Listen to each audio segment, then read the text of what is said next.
I'm Mike Maniscalco, CEO of QumulusAI. Hi, I'm James Coomer. I'm Senior Vice President for Product at DDN. And I like the speed aspect because a lot of times we lead with, well, customers need compute and they're having a hard time finding it at a decent price. But I think your point on speed is every minute, every day that you're not staying ahead of your competition in the space, you're losing traction. And then the ones that are getting that traction are moving faster, are moving in the pace that makes it hard. And I actually think that's one of the things that NVIDIA has done really well is they started off with such a big lead, but then their lead is compounding faster than anybody else's, being able to catch up. And obviously there are plenty of people chasing them, and they probably will find ways to compete in the future. But for the enterprises, you don't want to get left behind.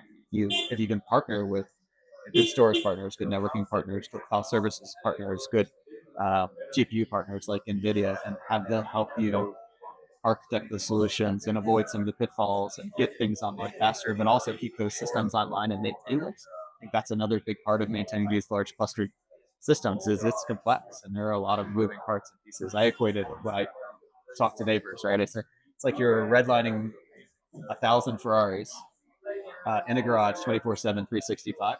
You're going to have maintenance. And it's going to be at that scale, continual maintenance, maintaining these systems, maintaining even the drives themselves. It's constant maintenance. So I think by partnering with all the ecosystem providers on the front end, but also partnering with somebody who can help you manage that system through its lifetime on the tail end is also a big selling point. So absolutely, the pain in managing these things is not small. So if you want to get involved in that directly, I think it's we're not in that time anymore because this is no longer seen broadly as a cost center, right? It's seen as we need to get ahead of this in order to stay competitive in the market. And therefore, it's how quickly can I do that? And by the way, I really don't need to get sidetracked by understanding how to deploy and manage and keep up 1,000 GPUs or more. Yeah. And speed, trust, reliability, access, cost, like those are like we really lean into. And then flexibility. It's like, hey, I have this specific need for this storage provider, for this networking architecture, for this kind of mix of certain types of GPUs.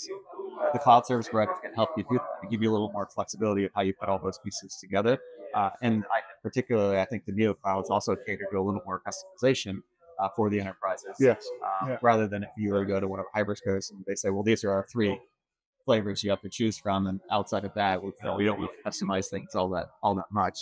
Especially for the HPC consumers who are used to a little more customization. I think the neo clouds are high spin in models. Yeah, and we were mentioning it before we started videoing, is that this isn't the world of web services where you have a bunch of servers, you run a virtualization suite, and you deploy your models in virtual machines. It's like the opposite of that. So it is more like your 1,000 Ferraris. Everything's running at extreme output. Everything's kind of getting hot, if not in temperature-wise. They're always consuming all the memory bandwidth. They're pushing the networks. They're pushing the storage environments. They're pushing everything.